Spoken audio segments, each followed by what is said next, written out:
beekani ummatatu akkana godha malee mucayyooni beekani tanuma naaf wanni jedhiiti irra dabriiti ati waan amma siin jedhe qofa naa godhi jettee gaafa sanatis viizaa kana sirreessitee baastee naa ergite waan isii arrabsan atuyyuu anaaf aarte sii galee maaf isiin akkas siin jetti mucayyoon tuni ka amma siin kabajne maali dafatti naan jedhe isi anumaaf waan kana hundayyuu ati kanuma naa godhi siin jedhe galatoomii ishi naan jettee ana dhageettee goote sii galee amma jidduu kanatti wanni balaa guddaa uumaa jiru maal akka ta'e beektaa saayidii kiyyee osoo hin taane saayidii keellee osoo hin taane saayidii mucayyoo kanaallee osoo hin taane rabbirraa argatta sii galee gaafa nama tokkoof tola oolte rabbirraa argatta Mariyaam rabbirraa herreegatti ani rabbirraa herreegadha malee faayidaa osoo ta'e nama 6,700 walii qabanii mucayyoo tana si gargaarra jedhaniini gaafa keessaan dhandhu namuma takka irraa waa dhabne anillee illikii miira keessa seenee ni gargaaruu ni qaba jedhees irratti argadhe gargaarri mucayyoo tana bakka kanaan geenne amma wanni guddaa waan kana belleessee anaaf mucayyoo fi waan biraallee uumuu deemu maali beektaa ijoollee gastii irra seenanii dalagaa osoo hin taane waa'ee adda sii beekna akkana ta'e maal sii kafalan damooza maal sii kafalan hunda ka jedhuutu jira sii galee damooza maal sii kafalan maaltu sii kennama maal akkana taata jedhanii mucayyoo waa takka hin beektu tashbiishaa waan baay'ee sii haasofsiisanii jira ana irratti immoo jibbaasa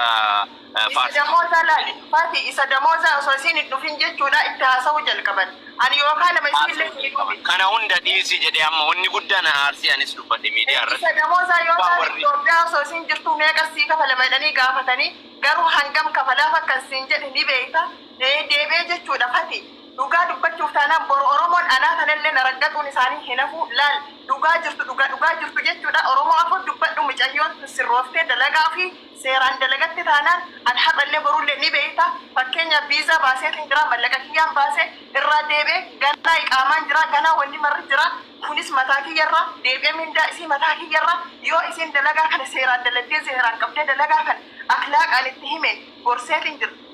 yoo xiqqaate sa'aatii meeqarra taa'ee akkana jedheeniitii jira kun mataa isii keessa gabbuu didee akkamitti dhuftee gastii keessa waa hin jedhan kana hunda dagatteetiin nama hin taane wajjin kana yoo isiin ka'oortu an midhaan abbaa kiyyaa jechuudha qotee mindaa isiin kafalu dalagadheetiin laal akka isiin gargaarte uf dandeette boru anaa oluu osoo qalbii qabaatte muyaan qabu kana gajjette ana jalaayyuu baratte boruuf danda'uu dandeessi laal hadha mindaa ani sii kafala siin jedhe fati yoo isiin hin dalagadhe jiru hadha waan hadha ijoollee mana madaamiiti kafalaa hin jiru isiin kana hunda wallaaltee jechuudha an har'a jechuudha narraafteetiin tujjaareetiin miti ni beekta rakkinna akkamii keessa akkan ture ka kana hunda danda'eetiin ofirra fudhadhee isiif mas'uula ta'e ka yoo isiin dhibamte bara anaa kan mana yaalaa fidu yoo isiin daarte bara anaa yoo isiin beelofte bara anaa kan danda'u yoo rakkoo wayaas irra ga'e bara anaa kan danda'u eenyuyyuu miti mas'uula ka ofii fudhatee anaa bara Akkoo kana hundaaf baraanis asis jibbamaarra baraan bira sababa eenyu jibbamaarra beektaa sababa eenyu jibbamaarra beektaa jaalatamuuf waan goone atillee Mariyaam jaalatamuuf miti fati kanaafuu yoo jechuudha yoo akhlaaqa kana akka deemu ta'u ani jechuudha ni beekan nama 60 nama 70 na hordofa fakkeenyaaf duraanii ani foolollee baay'een qabu gin nama 60 san nama kabajaatu na hordofu sii galee namoonni sirraa'uu qabu Mariyaam amma ana gara naas qabdamu gara waa himuutti dhufee bara namma yaani yoo ta'een deebitee biyya galtee akka feete taatu wanni asii himuu dhufee bara waan sidhanna dhageettuudha malee anamma waan kana waan barbaade gabaabumatti harkaa qabdee ijoollee kanneen ijoollee jala seentee isii jala seenanii waa'ee waan biraasan biizinaan si bira jiraami akkaawuntii kun keeti jala seenanii ati bira jirtaa hin hordofaarta mucayyoon tun akka jijjiramtu feenaami akka jijjiramtuuf kaleellee anillee faana taaree atillee rabbi isnaa godhee narraa taqabbalteemi kanaafuyyuu wanni gabaabduun karaa mafteetti deemna malee karaa waan akkanaa osoo hin taane yoo hin taane akkasii miti akka nama tokkoo gargaara yoo ija kana akka deemtu ta'u taate yoo ija kana fakkeenyaaf arafaati isin gorsine ammana kana keessatti gorsee akkana jedhe ani fakkeenyaaf jidduu kana keessa akka malee biizii ta'eetu hin jiru as dhufaan jiru liivii irra seenaatiin hin jiru akkamitti akkan biizii ta'eeru ni beektisi sii galee yeroo tokko bichaa yoo silkii biraatiin jala seeneetiin hordofu yoo masaan fakkeenyaaf itti hima wanti kun sirrii miti amma ganaa fakkeenya waa'ee arsii waa'ee harar jaasan bakka biraatii hordofaatiin jira Mata kana kanatti himanii bar mucayyoon kun ka dhufeef dalagaa wanni an guddaan jaalabatillee kan warra dubbataa jira bar Mariyaam dhimmi dhimma kanaa miti jedhanitti garuu yeroo san dhaabdeetiin jirtu kanallee duraayyuu itti himeetiin jirtu kanaaf jechuudha Oromoo laal ijoollee harargeellee taatu ijoollee ganda biraallee taatu laal wal haa gargaaru mucayyoo tan argaatiin jirtan leeshin dhuftanii jechuudha hojii kiyyallee maaliif na dhoowwitan as jalatti amma waan isinii dhaamu nama 3,000 as jala jirtanii wanni guddaan anaafillee aarsullee Mariyaami aarsullee Mariyam maan kabajne ana maan kabajne waan saniini miti sinii galee anka mucayyoo dhiisaati bilis namni haa dalagatu amma wanni waan kana ka dubbataa rubeektanii mucayyoo tana already masoo baay'ee qabdi asitti mucayyoo miskiina waa takka hin beeku Redeesi karadhee dhiisuu waa takka anis hin beekaanii ummatatu akkana godhama. Namni mucayyoo tana bira dhaabate Fatiin obboleessa fi anis obboleettii isaati. Mucayyoon tunis obboleettii ta'e qaama kenna. Boru fiddanii gandan nu galchuuf moo ijoolleen arsii fuutee akkana goote jechuuf moo maaliif akkana gootan? Ana mucayyoo tana qaama kiyya dhiiga kiyya lafeetii yoo jijjiiramte itti gammada. Yoo isin galma guddaa geetti jechuudha rabbi biraallee itti argan. Maaliif akkas gootan? Hin godhina piliis nurraa dhaabbadha. Ammicatti tan gandaanii miti madaalee kan fidu. Mucaan kun gandaanii miti kan gargaara. Rabbii jedhaatiin nun jeeqina. Yoo rabbiin sodaatan jechuu. Mucayyoo tan jechuu jechan taane dhuftanii itti kennitanii pooyintiin taaneen anallee sammuu kiyya nan jeeqina. Isiis hin jeeqina nu dhiisa. Akkasi mari isiin akka waan takka hin qabne saayidii isii osoo hin taane rakkoon nurra jiru rakkoo keessanii waan ta'eef yoo daddeettan bira dhaabadhaa irraa fayyadama yoo dadhabdan immoo seentanii. Faati maal godhan? Faati piliis mee dhaggeeffadhu mucayyoon tun hurga dhufte maal godhanii meeshaa kana gagguursisanii ka'aniiti bakka hin jiraa miti qoosaa wayii. Hin baratte haa gurtu guruun haa fayyadamu baadan haa gurtu dalagaatu haga takka. Ummata biraallee dhiisi maruuti yaamma laala yaani akka nama tokko yaada dabarfannee waan dubbannee mi yoo dandeette atillee akka reefuun hin jenne san yaada takkitti nama gabaabsaati Fati ilala waa takkitti isiniin jechuu barbaada Dr. Mariam ni beeyta Dubaayin keessa haga turrellee ni beeyta osoo namni waa ta'e anumatu waa ta'a tokko jedhe dalaga irratti waa baay'een nama qunnama obsa barbaachisa obsa kan keemmoo keessaa mucatti sirriitti gorsiin ijoolleen Dubaay yoo barbaadde jechuudha guyyatti gizee 100 si maraachiti ni beeytaati Mariam gizee meeqa sitti melee keessa ifama jidduun afaanis hin qabu keessaa warri jettan asirra waan dubbanne wanni ani jedheef keessa adda qoy waan ani jedheef jira maaltu jira beeyta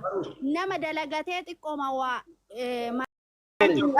waan asifide jiru waan asifide amma siime ati maali jalalle tiyami obboleetti tiyami isheen waan sanirra darbe waan feete sinaa jettu keessaan dubbadhu qaanfatu ta'e laal maqaa keessi qaanfachuu irratti yoo ka qaanfatu ta'e deebsi waan feete godhe kalaas ammarraa jechuun maalidha saayidii biraan wanni asifide waan feete sinaa jettu keessaan dubbadhu asirra maal kiyyan kaasin wanni isii waa'ee kan kee kaasu jiru wanni isii waa'ee keessaa illee wanta ani si dubbadhuuf hin jiru ani itti himu jira dhimma qabdu dhimma bakkee biraatti keessaan ittiin ture asirra waa'ee kan kee haasofteen beektu mucayyoon keessaan nuumaa walitti hin qabnu si galee maal jettee badaa kee dubbatte mee naayim maal jettee badaa kee dubbatte Fatisha please sin hoggadha dhiisi dhaabnee akkasi salaamu alaikum warra jaleeftan hundi keessan Alaikum salaam ummata subhaanahu fooloo gannuu qabaa mee addumaa eegan argitan duraan jiraatan kan fayyaa keessanii mee akka kiyyatti jechuudha osoo kana qabbaneessuuf yaala amma maaliif wanti kun gaarummaadhaan dhufee dhumarra gara biraatti deema waan ta'eef kanaaf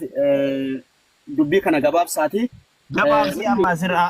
naannoo Arafaatiyya. Yoo asirraa baate asirraa bayi yoo asirraan bahu jette asirra teettee waan feetaa osoo hin dandeette amma sa'aatii kana asirraa bayi. Amma sa'aatii daqiiqaa shanii kana keessa asirraa bayi laayivii kanarra. Daraatiin jedhaa jiru. Yoo daqiiqaa okay dareen baatee kalaas gaarii dhayyo anlee simaanii bayi jechuu ni barbaada. Dhufaa. Bu'ee fedhii qiyyaana na dhukkubaa. Laayivii waasi gorsaa fultamu.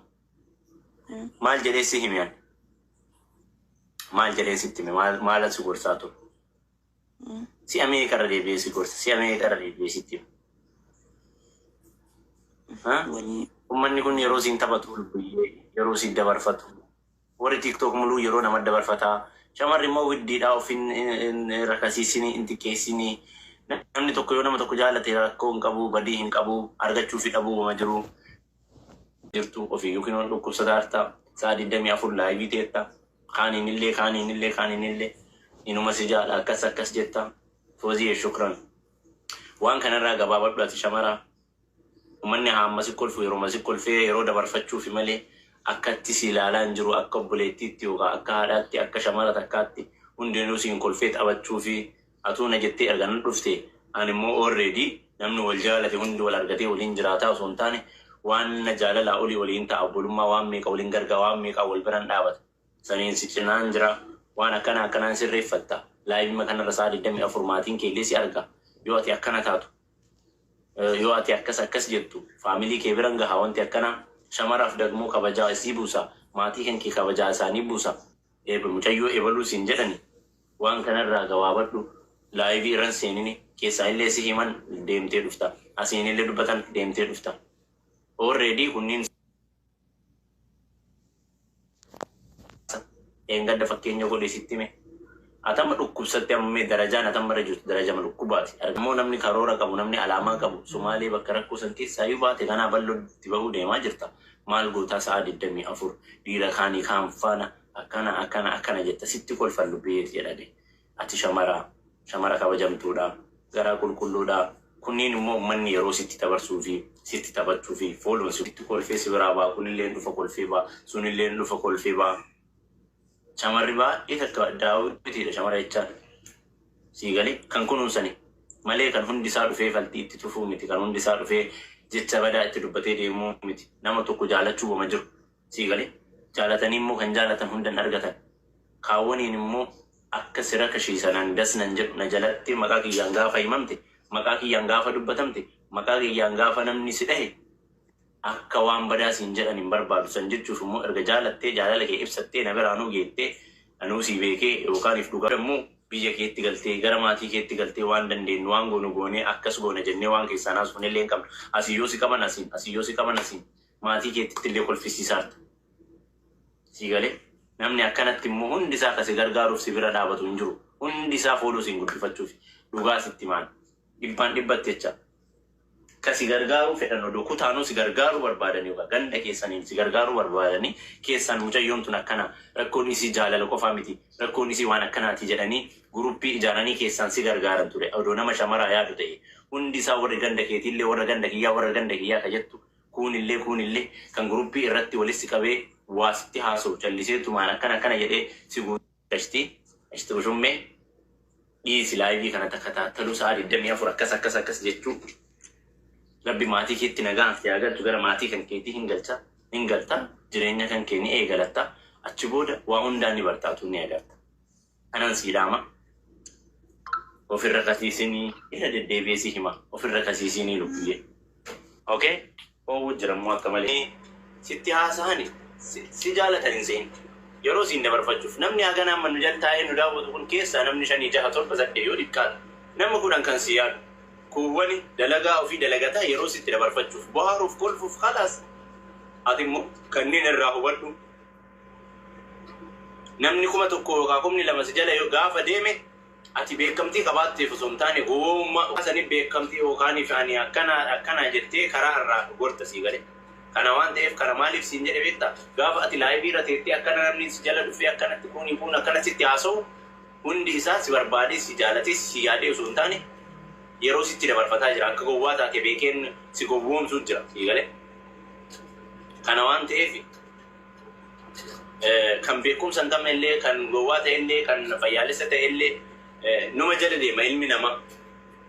nama beekumsa qabaatee fi miti kan jala takka taataadhaan gowwaa illee jedhanii yeroo garii yeroo itti dabarfachuuf itti kolfuuf jala deeman ummanni keenya akkasi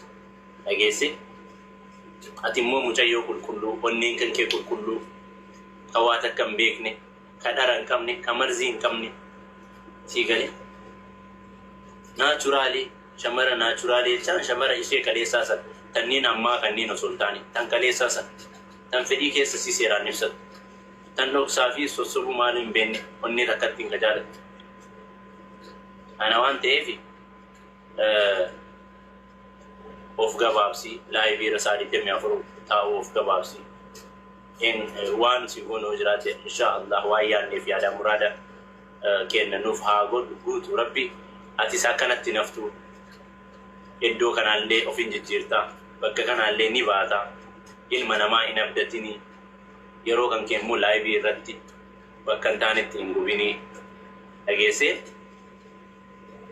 nu hundinuu soofaarra teennee jireenya gaarii keessa hooqaa bakka akkasiisan teennee dalagaa kenna dalagataa asitti si kolfuuf dhufuu hin qabu namni hundi. Yoo danda'e yoo beeke yoo buleetti qabaate yoo buleeyyan qabaate